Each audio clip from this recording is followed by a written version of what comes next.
Nous allons voir comment est organisé le tableau périodique. On utilise aussi les lettres TP pour le désigner. Le tableau périodique est aussi appelé tableau de Mendeleïev.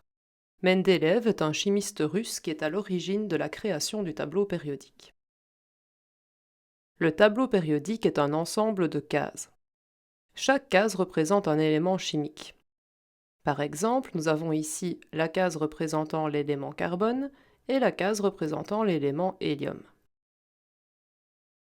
Le tableau périodique répertorie les éléments chimiques découverts jusqu'à aujourd'hui. Il y a actuellement plus d'une centaine d'éléments chimiques dans le tableau périodique. Si nous observons le tableau périodique, nous pouvons remarquer qu'il y a 7 lignes. On va les appeler les périodes.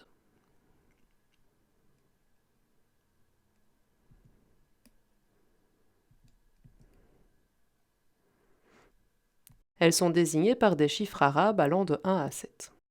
Les éléments d'une même période sont classés par ordre croissant de masse atomique relative. La masse atomique relative est le rapport entre la masse d'un atome et celle de l'hydrogène.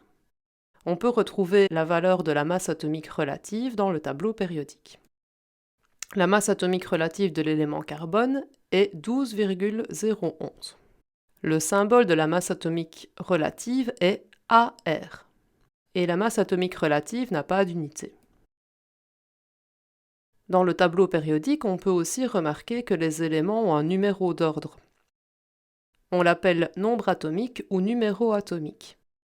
Le nombre atomique du carbone est 6, ce qui veut dire qu'il occupe la 6e place dans le tableau périodique. Le symbole du nombre atomique est Z et il n'a pas d'unité.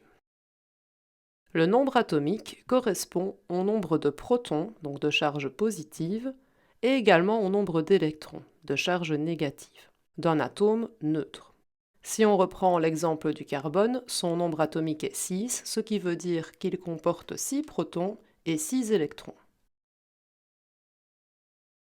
Le nombre de masse, dont le symbole est A, est la somme du nombre de protons et du nombre de neutrons. On peut aussi trouver le nombre de masse en arrondissant la valeur de la masse atomique relative. En observant le tableau périodique, on peut aussi remarquer qu'il est composé de différentes colonnes. Ces colonnes sont appelées des familles. Elles sont toutes indiquées par un chiffre romain et la lettre A ou B accompagnant ce chiffre. On remarque qu'il y a 8 familles A. Les éléments d'une même famille ont des propriétés semblables. Chaque famille porte un nom. Pour la famille 1A, il s'agit des alcalins. La famille 2A, les alcalinotéreux. La famille 3A, les terreux. La famille 4A, les carbonides. 5A, les azotides. 6A, les sulfurides. 7A, les halogènes ou halogénures. Et 8A, les gaz rares ou gaz nobles.